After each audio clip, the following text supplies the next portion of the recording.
Hey everyone, welcome back. And not set 9 आने में कुछ टाइम है, it means like 4 month approx. But हमें चाहिए इस बार एम्स। Target is AIIMS. अब एम्स टारगेट है तो मेहनत तो करनी पड़ेगी। बट भैया, हम मेहनत करने के लिए रेडी है, बट हमें समझ नहीं आ रहा कि हम अपना सिलेबस कब तक कंप्लीट करें, कब से हम एमसीक्यू प्रैक्टिस करें, कब से हम टेस्ट सीरीज ज्वाइन करें। सो ये सारे सवालों का जवाब देंगे। So let's start. सो देखो, हमारे पास टॉपिक क्या क्या है। बेसिकली हमारे पास है फाउंडेशन ऑफ नर्सिंग एमएसएन, उसके साथ anatomy, physiology and pharma. Paediatrics है, उसके साथ फार्मा होगा। ओबीजी के साथ कुछ फार्मा है। साइकियाट्रिक है एंड उसके साथ कुछ फार्मा है। सीएचएन है एंड कुछ हमारे माइनर सब्जेक्ट्स है। प्लस हमारे इमेज बेस्ड क्वेश्चंस आते हैं।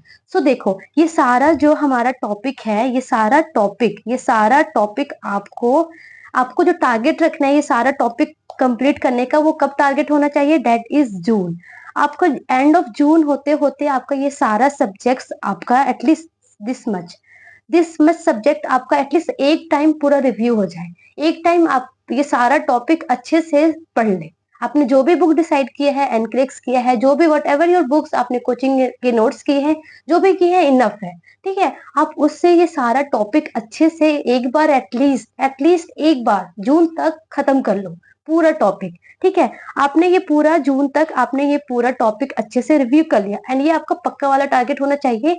एंड उसी के अकॉर्डिंग ये पक्का वाला टारगेट होगा, तो उसी के अकॉर्डिंग आपको अभी से ही अपना टाइम टेबल उसी के अकॉर्डिंग बनाना है कि हमारा जून के एंड तक ये सारा टॉपिक जो है, ये सारा सब्जेक्ट्स कंप्लीट होना चाहिए। ठीक है, तो आपका टारगेट भी उसी के अकॉर्डिंग सेट करना है डेली, एंड वो टारगेट को आपको एकदम स्टिक रहना है कि नहीं, मुझे ये तो कंप्लीट ही करना है। अंडरस्टूड?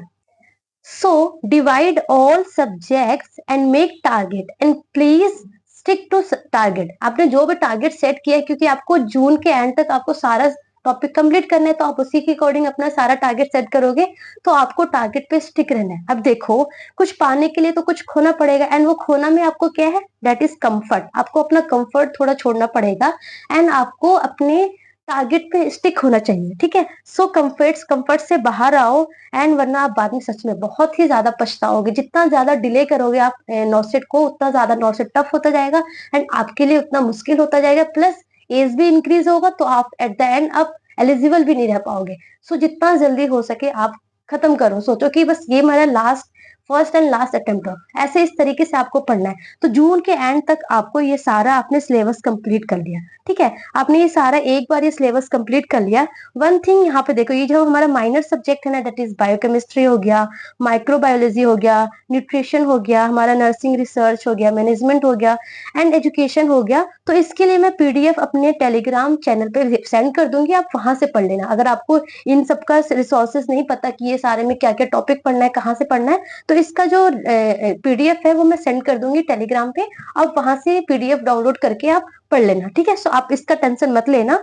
ठीक है, सो ये आपको मेजर सब्जेक्ट्स का ये सारा टॉपिक आपको जून के एंड तक खत्म कर लिया। ठीक है, आपने खत्म कर लिया, आई सपोज दिस। अब आपके क्या बचे? आपके रेस्ट 2 मंथ बचे हैं, अप्रोक्स जुलाई एंड अगस्त आपके पास पूरा पूरा बचा है।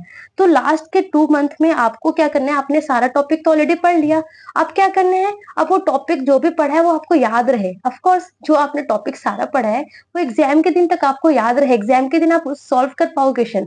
That's your target. सो क्या करना है? आपको रिवीजन करना है। जो जो आपने पढ़ा है सब कुछ आपको रिवीजन करना है, रिवीजन करना है। अब भैया रिवीजन तो कर लिया, रिवीजन काम से ही काम थोड़ी ना चलेगा, एग्जाम में आएंगे एमसीक्यू। तो हमने जो भी पढ़ा है उसको एमसीक्यू में कैसे अप्लाई करना है वो तो उस टाइम समझ नहीं आएगा।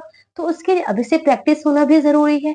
तो उसके लिए प्रैक्टिस होना है जरूरी है, तो आपको क्या सॉल्व करने पड़ेंगे? आपको सॉल्व करने पड़ेंगे एमसीक्यू। ठीक है, तो आपको बहुत सारा एमसीक्यू सॉल्व करना पड़ेगा, प्लस आपको पीवाईक्यू भी सॉल्व करने पड़ेंगे, प्रीवियस ईयर क्वेश्चंस भी सॉल्व करने पड़ेंगे। क्यों? क्योंकि एग्जाम में कैसा क्वेश्चन आता है वो भी तो हमें पता होना चाहिए। उस तरीके का हम क्वेश्चन सॉल्व करके जाएंगे एग्जाम में, तभी तो हमें थोड़ा अच्छे से हम कर पाएंगे एग्जाम में। तो आपको एमसीक्यू प्लस पीवाईक्यू बहुत सारा सॉल्व करना है, बहुत सारा प्रैक्टिस करना है लास्ट के 2 मंथ में। ठीक है, तो आपको रिवीजन पर फोकस करना है, एमसीक्यू पर फोकस करना है, पीवाईक्यू पे फोकस करना है। देन यहाँ पे क्वेश्चन आता है कि हम एमसीक्यू कहाँ से करें। ठीक है, सो एमसीक्यू के लिए आपने जो भी बुक ले रखा है दैट्स ओके। आपने पीआर यादव ले रखा है, पीआर यादव से करो। ठीक है, बट आपको फोकस क्या करना है? अब क्या हो रहा है कि धीरे धीरे डे बाई डे क्या हो रहा है, नॉर्सेट क्या हो रहा है, टफ होता जा रहा है। नॉट से टफ हो रहा है इन द सेंस क्या हो रहा है कि अब प्री पहले क्या होता था, प्री में ए वन लाइनर पूछते थे, कुछ कॉन्सेप्ट्स के बेसिस पे क्वेश्चंस पूछते थे, बट अब क्या है उसमें भी सिनेरियो बेस्ड क्वेश्चंस आने लगे। इट मींस इसी को बोलते हैं टफ। ठीक है, तो आपको स्टार्टिंग से ही आपको अपना प्रिपरेशन इस तरीके से करना है कि आपका प्री भी इजी हो एंड मेंस भी इजी हो। तो इट मीन्स आपको स्टार्टिंग से ही आपको scenario based question, priority based question, image based question आपको प्रैक्टिस स्टार्टिंग से करना है। मतलब कि आपको एनक्लिक्स बेस्ड क्वेश्चन आपको स्टार्टिंग से ही करना है। ओके, इसलिए आप प्लीज मॉसबी से करो या फिर एनक्लिक्स बुक से, उससे थोड़े बहुत एमसीक्यू तो जरूर करो। अगर आपने पीआर यादव से कर रहे हो डेट्स ओके, कितना ज्यादा एमसीक्यू करोगे उतना ज्यादा आपके लिए फायदेमंद रहेगा।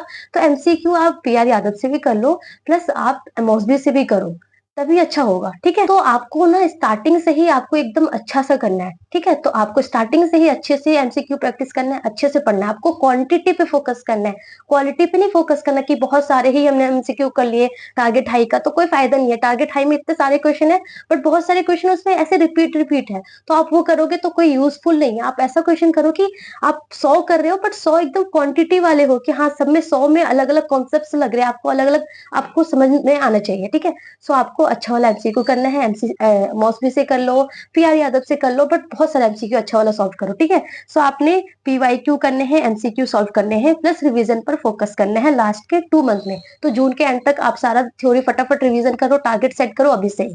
ठीक है, देन आपको क्या करना है, आप एग्जाम में जाओगे तो एग्जाम में ऐसा तो नहीं है कि आपको 5 घंटे 6 घंटे दे दिया गया कि भैया आराम से पेपर करते रहो, ऐसा नहीं है। वहां पे आपको एक फिक्स टाइम मिलेगा कि हाँ आपको 1 घंटे में 3 घंटे में आपको अपना पेपर कंप्लीट करना है। तो मतलब कि अब आपको जो प्रैक्टिस अपनी बनानी है वो इस तरीके की बनानी है कि आपको उस ड्यूरेशन ऑफ टाइम में आप पेपर कंप्लीट करो विथ फ्रीक्वेंसी, विथ लाइक कि हाँ आपका कंसिस्टेंसी उस तरीके से रहे, पूरा प्रॉपर आपका फ्लो रहे। ठीक है, विथ फ्लो, एरर कम से कम हो और अच्छे से आप पेपर अच्छे से कर पाओ। सो उसके लिए आपको कुछ टेस्ट सीरीज या फिर मॉक टेस्ट ज्वाइन करना पड़ेगा। देखो कुछ लोग बोलते हैं कि मैं टेस्ट सीरीज नहीं ज्वाइन कर पाएंगे, तो कोई नहीं, अगर आप टेस्ट सीरीज ज्वाइन नहीं कर सकते हो आप कोई मॉक टेस्ट ज्वाइन कर लो। मॉक टेस्ट ज्यादा महंगा नहीं आता है, 100 200 300 तक का आता है। सो कोई मॉक टेस्ट भी आप ज्वाइन कर सकते हैं अगर आपने टेस्ट सीरीज ज्वाइन नहीं करनी है तो। मॉक टेस्ट ज्वाइन कर लो। ठीक है, ये बहुत इंपॉर्टेंट है। आपने मॉक टेस्ट ज्वाइन कर लिया, ठीक है, आपने एमसीक्यू वहां पे सॉल्व किया, आपने एग्जाम दिए, फिर उसके बाद उसको आपको एनालाइज करनी है। एनालाइज करनी है कि आपको जो नेगेटिव मार्क्स हुआ वो क्यों हुआ, क्योंकि बहुत सारे लोग क्या करते हैं, एनालाइज नहीं करते हैं, और एनालाइज नहीं करते तो वो एग्जाम के डे बहुत सारे नेगेटिव करके आ जाते हैं, उनकी वजह से उनका सिलेक्शन रुक जाता है। सो एनालाइज करना is very very very important, क्योंकि एनालाइज करोगे तभी तो आपको पता चलेगा कि भैया वो नेगेटिव मार्क्स क्यों हो रहा है, कॉन्सेप्ट वीक की वजह से हो रहा है, कि आपको कुछ उसमें आप सिली मिस्टेक्स कर रहे हो, वट एवर द रीजन, तो आपको एनालाइज करना है। ठीक है, so this is the biggest thing. ठीक है, तो आपको लास्ट के 2 मंथ में आपको इन सब चीजों पर फोकस करना है। ठीक है, so for non nursing part please आप अभी से बिल्कुल क्यों परेशान होते हो, नॉन नर्सिंग पार्ट आप लास्ट में फोकस करो। अभी से ही आप नॉन नर्सिंग पार्ट के लिए परेशान हो, बट जो मेजर पार्ट है, जिस जो 80 क्वेश्चन आने वाले हैं उस पर फोकस करो। लास्ट जो 20 क्वेश्चन के लिए है वो लास्ट में फोकस करना। ठीक है, so for non nursing part please अभी से परेशान होने की जरूरत नहीं है। वो एग्जाम के लास्ट के 20 डेज पहले फोकस करना है। एंड वो भी मैं बताऊंगी कि आपको कौन से टॉपिक पढ़ना है, अभी अभी बट अभी नहीं बताऊंगी। ठीक है, तो आपको उस टाइम बताऊंगी जब आपको पढ़ना होगा, लास्ट के 1 महीने पहले मैं बता दूंगी। सो आपको लास्ट के 20 डेज पहले आपको नॉन नर्सिंग पार्ट पे आपको फोकस करना है। अभी आपको सिर्फ और सिर्फ नर्सिंग पार्ट पे फोकस करना है। Okay, so stay tune with this thing. तो आपको सिर्फ क्या रहना है, आपको कंसिस्टेंट रहना है, और हार्ड वर्क तो करना ही पड़ेगा, बिना हार्ड वर्क किए तो कुछ नहीं होने वाला। सो आपको हार्ड वर्क करना है, आपको कंसिस्टेंट रहना है, और आपको क्या करना है, एक मोटिवेटेड रहना है, आपको पॉजिटिव रहना है और मोटिवेटेड रहना है। प्लस जिन लोगों का नहीं हुआ है वो बहुत स्ट्रेस्ड है कि अब मैं एकदम डिमोटिवेट हो गया कि अब तो मुझसे होगा ही नहीं, है ना, अब मुझे और पढ़ने का मन नहीं कर रहा, डिमोटिवेट से हो गए। सो प्लीज देखो, जिनका नहीं हुआ उदास मत हो। मुझे पता है कि ये जॉब आपके लिए बहुत इंपॉर्टेंट है, और नहीं होता तो लगता तो है कि हाँ भाई क्यों नहीं हुआ, मैंने इतनी मेहनत की थी, बट उदास होने की जरूरत नहीं है। नहीं हुआ इसका मतलब ये नहीं कि आपके अंदर एबिलिटी नहीं है, कि हो ही नहीं सकता। ठीक है, सो आप ये नहीं सोचना कि मेरा सिलेक्शन नहीं हुआ इट मीन्स मेरे अंदर एबिलिटी नहीं है, ये नहीं है, आपके अंदर कुछ गलती रह गई होगी, ठीक है। सो कुछ कमी रह गई होगी, इस वजह से नहीं हुआ। सो उस कमी को आप जब नेक्स्ट टाइम कर रहे हो, उस कमी को आपको खत्म करना है। ओके, सो पहले उस कमी को समझो कि मेरे वो जो सिलेक्शन हुआ वो क्यों नहीं हुआ। अगर आपने नेगेटिव मार्क्स वहां पे नेगेटिव ज्यादा करके आए तो आपने नेगेटिव क्यों करे, आपने कोई सब्जेक्ट छोड़ दिया था जो इम्पोर्टेंट था, या फिर आपने एमसीक्यू प्रैक्टिस बहुत सारे नहीं किए थे। जो भी आपकी कमी थी उस पर फोकस करो और फिर से आप नया स्टार्ट करो, ठीक है। आपको ऐसे सोचते नहीं रहना, आपको आगे बढ़ना है, ठीक है। सो आपको बस अपना मेहनत करते रहना है, अच्छे से पॉजिटिव के साथ मेहनत करना है, and trust on God's plan. जो भी होगा आपके लिए बेटर होगा, जो भी वो देंगे आपको बेस्ट देंगे। Okay, so thank you and please stick to this. आपको जून के एंड तक आपको सारा सिलेबस प्लीज कंप्लीट कर लो, सो डेट आप लास्ट के 2 and 2.5 मंथ में आप अच्छे से रिवीजन प्लस एमसीक्यू प्रैक्टिस पे आप ज्यादा फोकस कर पाए, ठीक है। सो thank you for watching and all the very very best, and अच्छे से बस पढ़ते रहो।